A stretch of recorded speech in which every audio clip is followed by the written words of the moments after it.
Hello guys, welcome back to Wallington Filming. Right, a little video on how to fix up coving in your property.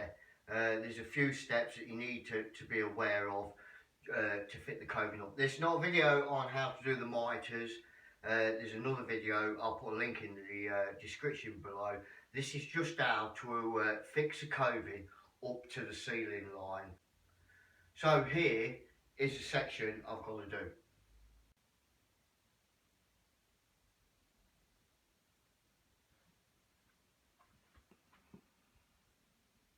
Right, so there you go. I've just got to fix up that little section of coving. If you want to see how to do the mitres, etc., I will stick a link below for you to check them out, and also what you've got to do to the mitre block to get that correct 45-degree angle. But you know, like I said, this is just on how to fix the coving up. So let's show you how to do it. Right, guys. Before you go any further, when you get your coving, either on the back, or if you buy it off the internet, there'll be a picture there stating how far, right, the design comes from the edge of the ceiling line out onto the ceiling. That means how far it's going to protrude outwards.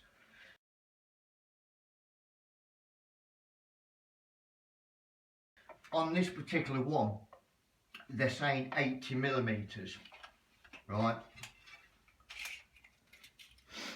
So you can probably just see I've made the start here when I fix that coving up, and from that edge there to there is 80mm. So basically what you got to do, whether you're finishing off or starting and you've got your mitres all sorted, you need to get some form of guide with your pencil to get your 80mm at the top, right? That's why when the mitres come in, it's very important to get the mitre block correct, so that's sitting on an angle on your mitre block. And what you want to be doing, whether you've PVA'd the wall or not, you need to be scribing some lines into your plaster work on your ceiling and on your wall. So what I'm going to do, I'm just going to draw a line here just to give me a guideline on where to strike, where to cut into the plaster. Yeah.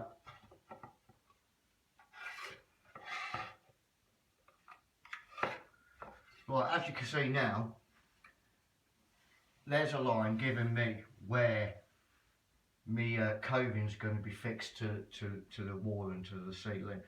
And like I say, as you can see there, you need to do that all the way, so the adhesive has got something to really bond to, because you don't want it coming loose, do you? So once you've got that guideline of where it's got to fix onto your ceiling, just get yourself a knife, Stanley knife, and just cut into your ceiling, into the plasterwork, just behind that line. Basically scouring into the plaster, and then just go back on it, forming crosses. This is an old property and it did have distemper, which is the old form of paint, which just goes powdery. So I have PVA'd this. Then just get the excess off there, like so. Repeat the process on the bottom section. Bit of a ball like this, but you know, want to make sure it's got something, it's stuck to something, don't you? There you go. That's all I've done. Should be able to see that all right.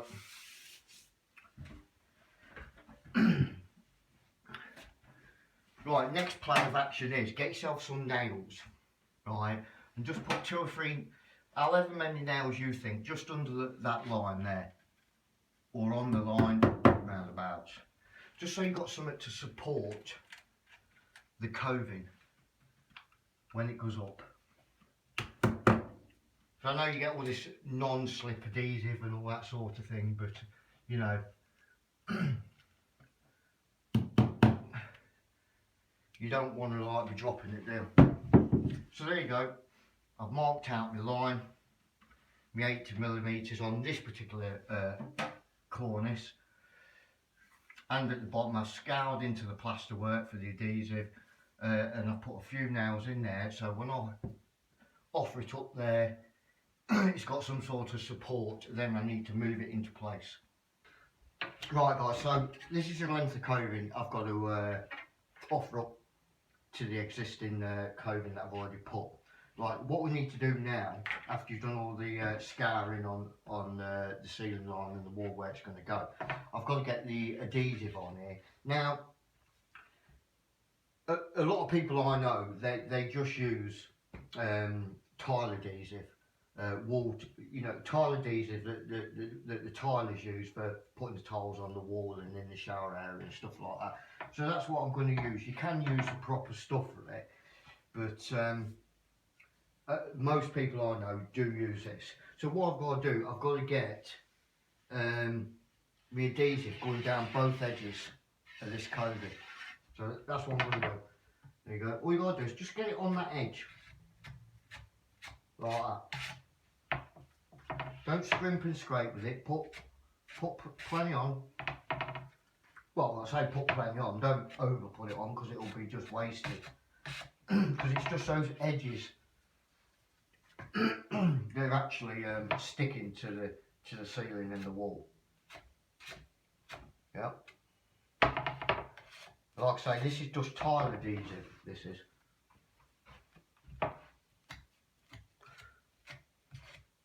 There you go. You don't need to put any. Don't need to put any on that edge there.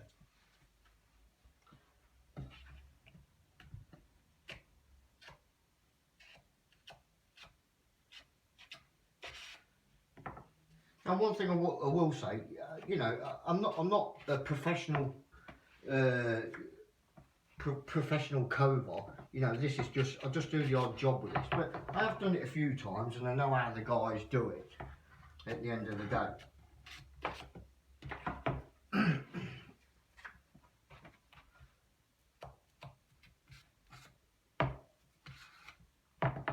The hardest bit about doing coving in your house or in a job is just making sure you get them 45-degree angles.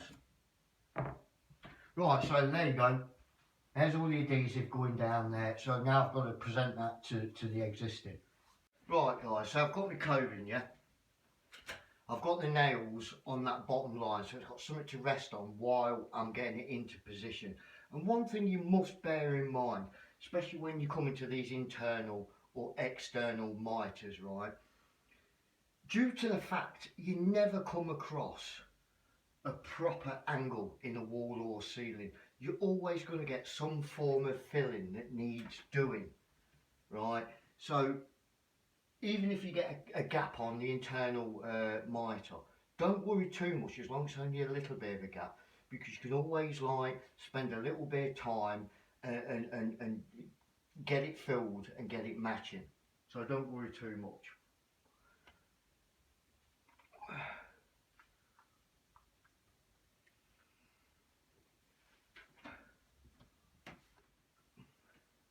Right then, it's all presented up now. Now I've got a bit of time, if I want, just to manoeuvre it into the correct space, because the ceilings and walls are never proper angles on them. You always have to mess about a little bit. One thing you should bear in mind is when you finish on the end of an existing bit of coving, especially on this like this egg one, when you do your cuts, straight cuts, try and get it like in between the egg there. You probably can't see it quite as well, but I've actually cut in the middle of that egg there. And it will need a bit of filling. So I'm going to support that here. That's like near enough bang on there. I mean, there is a bit of damage on that corner, but I'm going to fill it, so you ain't going to worry too much about that. Just make sure everything's lined up. So on this, joint here, all that's lined up, all them little lines have lined up. Here, the lines have all lined up. Now, whether you can see it or not, I don't know, but I have got about a 3mm gap there. But I did cut this before I started the video, and I just can't quite get that to be perfect, because the wall and the ceiling is not perfect. This is an old house. Right, anyway, so what's happened now is that's all supported. Just give a bit of a push, make sure it's sticking all right. Now what you need to do is remove this excess here.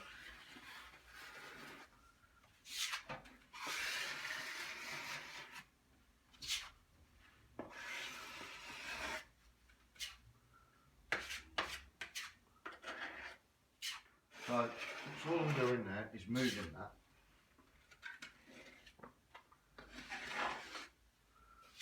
And what I'm going to do now is any gaps, I'm going to fill that up.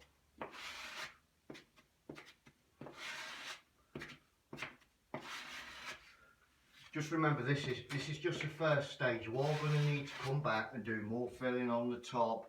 Any little bits that are damaged on it and all that, you are going to have to do that.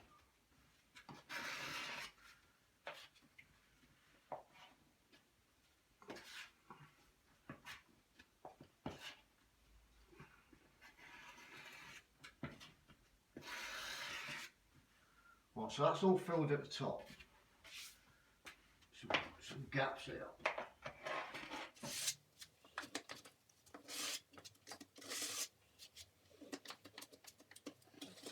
Just push it into the gap a little bit.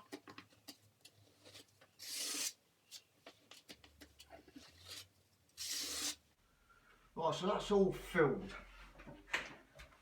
I'm just going to get a little bit of filler, well, a little bit of adhesive in this hairline gap where I've got the joint.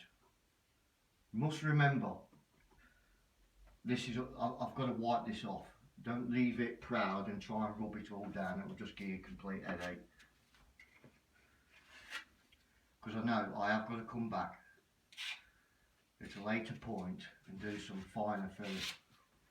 And don't leave lumps of adhesive on the wall either. Right, I'm just going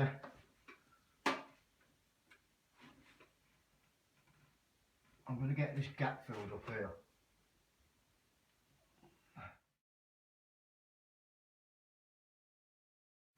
What I'll do at a later point, when it's fully dry, is try and shape my filler as best as I can in that corner there.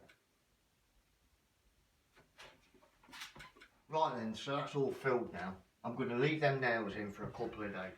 Next process is get yourself a semi-wet sponge and wipe any excess off. You don't want to leave any of this adhesive proud, because especially tile adhesive, because once it goes off it's like rock.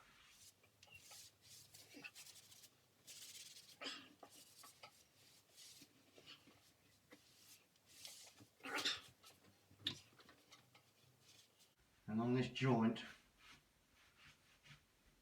get the excess off. I'll come back at a later point and do some fine filling so you don't notice these joints. Right, so that's all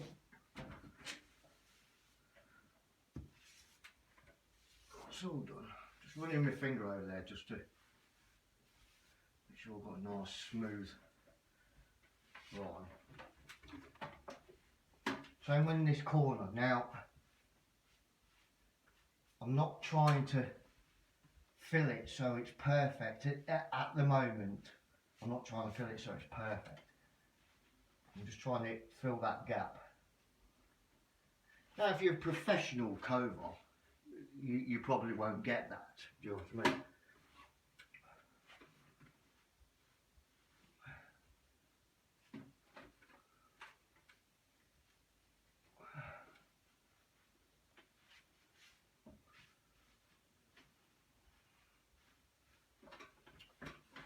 thing I should mention as well, if you feel that you need to put a couple of nails in that top ceiling line, you know, you can do that, which I have done with most of this actually, because that's quite a tight fit.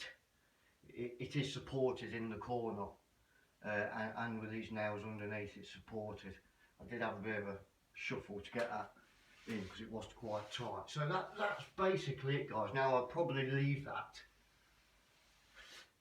Well, in actual fact, I will leave that for like 2 or 3 days before I even start doing the final fill on that mitre in the corner and on that joint. Right, so that's it. That's how you go about fixing a piece of coving to your existing coving, right?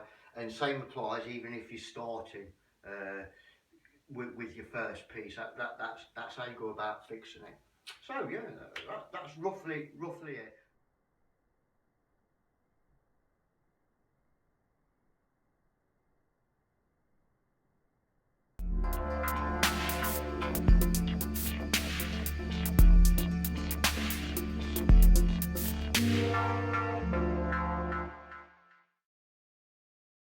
Here's for the moment of truth, guys.